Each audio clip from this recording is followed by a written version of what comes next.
Um, Sorry about that, guys. Okay, my name is Dalton McGregor, and I am doing these videos. Well, this video right here for my 20 time project for Mrs. Halp in my English 3 class. And in this video, I'm going to show you the 5 weird facts about the U.S. government that a lot of people didn't know. And mainly, this is a conspiracy theory video. So, a lot of these, or a few of these, I don't really believe in. But anyways, let's get into the video. And one more thing, I need to give all credit to Time Magazine. This everything I say really is what I got from Time Magazine. I will leave the link down in the description for so you guys can go check these out yourselves and do more research on them. Anyways, so without further ado, let's get into the videos. Number 5, Loch Ness Monster. So basically, in 1934, a Scottish doctor claimed that he saw a monster in the deep lake known as Loch Ness. He grabbed his camera and snapped what became known as the surgeon's photograph, as you can tell. This is the surgeon's photograph. Um, it's basically just a dark shape that resembles a long curved neck, and it appears to be swimming in the water, obviously. And it was enough to stir a willing public, and since then, thousands of people have claimed to have spotted this aquatic creature. Um, So you might ask, were the believers wrong? And at least some Scottish government said no, but not very many of them. I mean, Scottish government, I mean, this was in Scotland, obviously. They denied mainly all of this because they didn't want the public to freak out. And quite frankly, I do not believe in the Loch Ness monster because I think if we were to find some weird aquatic creature, it wouldn't be in some just random lake. I think it would be in the deep ocean, which we have yet to explore. But that's my thoughts on that. So without further ado, let's move on to number 4. Area 51. Now, this is a much, everyone predicted this one. Area 51, it's kind of how do I say this? The epicenter of where all these conspiracy theories can come from because they think aliens are here and this and that. But, so basically, it's just a secret military base about 75 miles, which is 120 kilometers northwest of Las Vegas. And there's been many tales that's come from this, which is only natural considering the rumors of secret alien experiments are apparently carried out here. And a lot of times, they say they're only testing, as you can see, testing ground for new spy planes. But honestly, really, who knows? Because past employees swear to never say any information about the top secret base until this day, which is pretty weird considering these guys are like 70 and to 80 years old and they'll never say anything even though it was such a long time ago and we know about the top secret spy planes from back then. So it just makes people think that there has to be some sort of alien life that they harbor there. But like I said, who really knows? So let's get on to number 3. UFOs in the USSR. Now, a lot of people have not heard of this one before, so I'm just going to go ahead and read this.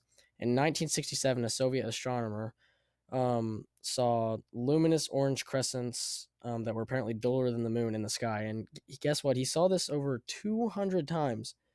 Like, I guess flashing in the sky. I don't know. And so basically, he called for a joint effort of all the scientists in the world to determine the nature of these unidentified flying objects. And mainly, he was calling on the US and Soviet Union to help solve this problem, but the U.S. denied the very existence of the problem altogether, which throws up a lot of red flags to me because, if we apparently don't know anything about UFOs, blah, blah, blah, why would they just deny that this is a problem? I mean, this guy was an astronomer who obviously knew his stuff.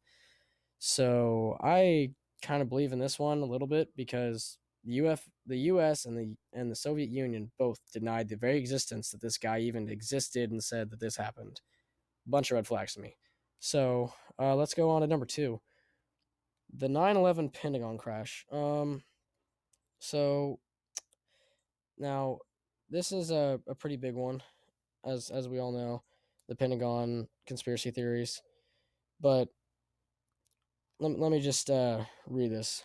So a lot of times they'll say that the Pentagon crash was the most puzzling event of the day on 9/11, which was a horrible event. And I got to be careful what I say here because I do not want to hurt anyone's feelings in this video. And I'm, you know, I'm not going to say anything about, oh, this is all fake and no one was even there in the Pentagon, or not the Pentagon, but the what's it called, the Twin Towers. I can't believe I forgot that. But anyways, theorists maintain that the impact holes in the Pentagon were much smaller than a commercial American Airlines plane, and they also question why the plane was not shot down prior to impact. I mean, it's the Pentagon. It's the epicenter of the defense of the U.S. You think someone would shoot it down, but it wasn't. Um, as well as why the plane impacted a section of the Pentagon that was vacant. So basically, a plane hit the Pentagon, as we all know, and the part that it hit was vacant because of renovations.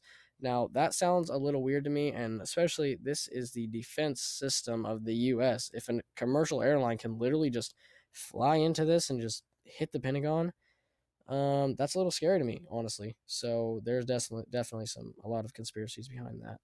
But let's get on to number one, what we may have all been waiting for. CIA mind control. Yeah, I know this one's kind of weird, a little far fetched. But there was a project called MK Ultra that the CIA conducted, and it was covert and illegal scientific research on human subjects. They would drug them with LSDs. They would hypnotize them. All these different things. Um, that and basically the goal of this was to create a mind control system which the CIA could program people to conduct assassinations, and then after that they would just forget about it. Now this one is very very weird. Um, I do believe that this was true, and they even made that movie on it with oh, what's his name? I forget his name, but they made a movie about this actually. I cannot think of the name. But they did make a movie about this. It had a famous guy. He was in the Ocean's 12 and 11. Oh, George Clooney. That's his name. Yeah. George Clooney was in that movie. But I don't know. You guys can look that up on your own. So the CIA apparently spent over $20 million on this. And basically in 1973, the director of this whole operation, apparently Richard Helms, he ordered all documents from Project MK Ultra destroyed, so he could cover up the tracks in this. But like I said, or I don't know if I've said this, but the the link is down there in the description for you guys to go check this out and do research on your own. And the film was The Men Who Stare at Goats, so go ahead and look that up, and you can see a lot more information about it. It's more of a comedy, but probably a great movie. So there's a picture of whatever. So thank you all for watching for my 20 time, and all credit goes to Time Magazine completely. I got all this information from Time Magazine. I will give the link in the description. So guys, just give me a like, subscribe if you want to. I'll be posting more for my 20 time. So thank you guys. I appreciate it.